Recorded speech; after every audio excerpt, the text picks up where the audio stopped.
Alright, what's going on? This is Heartland Sports here, coming to you live just outside of the capital city of Hartford, Connecticut, on a snowy day here. So, let's get right into it, folks. Unfortunately, I had a failed recording earlier. I literally just recorded the whole thing about 10 minutes long, and I realized I didn't have my mic plugged in. So, anyways, now we got everything hooked up, so we're good. I know what I'm going to say, literally everything I just said before. But, let's definitely get right into it because there isn't too much to talk about in this race, but of course, the one word for this past Daytona 500 2021 was rain delay, and it just wouldn't stop. So here we are, green flags between 2:30 and 3 o'clock ish. Everything's looking good. Pitbull comes out, revs up the fans, and then we get the race started. Everything's going good up until lap 15. Massive wreck. 12 to 16 cars involved. Truex being one. A couple other names. One second. Let me pull this up.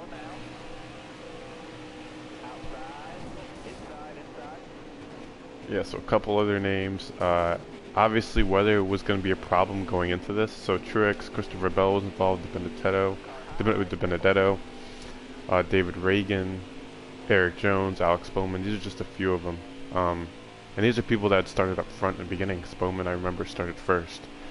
So huge wreck, lap 15, multiple cars out. And obviously while they're clearing the wreck, the weather is definitely getting worse and worse, not looking promising.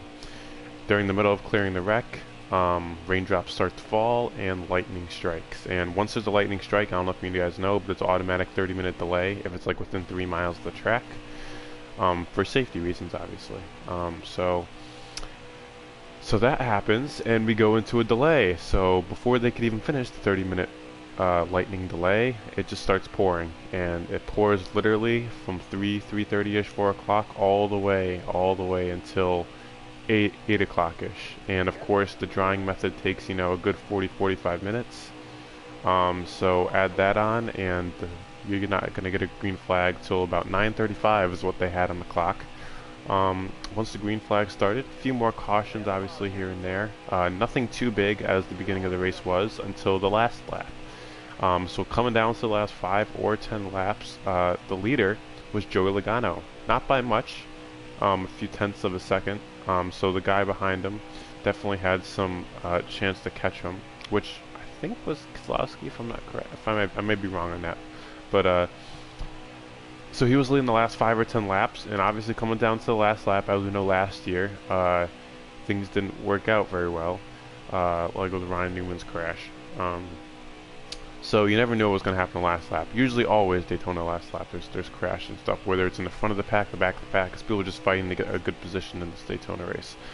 So Logano ends up getting spun out between the third and fourth turns, and McDowell himself comes out for his first NASCAR victory for the Daytona 500 as he is able to get around these cars and do it. So congratulations to McDowell for sure. Definitely an underdog coming into this race. And my driver, which is Denny Hamlin, ended up finishing 5th.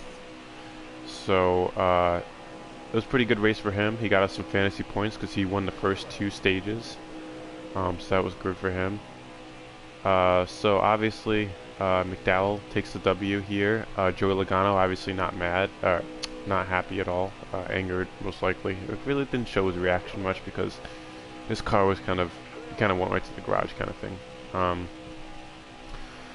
So yeah, it's a great victory for McDowell, and it's interesting to go looking forward. So obviously the race is next week, so next week is another Daytona race, but it's a road course, so it's a little different. And then after that, I believe they go to Homestead, Miami for a week or two, or a week, and then go to Atlanta.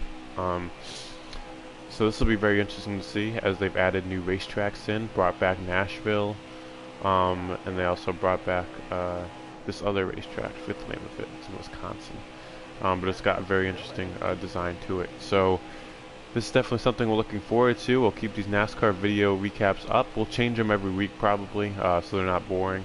And they're just not, typical gameplay and just me talking. Because I do have a whiteboard and stuff where I can, map out more stuff. And I might use the whiteboard next week to show you what that road course looks like on the you know, as a visual aid, just to see how different it is than the normal Daytona layout, because, you know, it's the track plus all these other zigzags.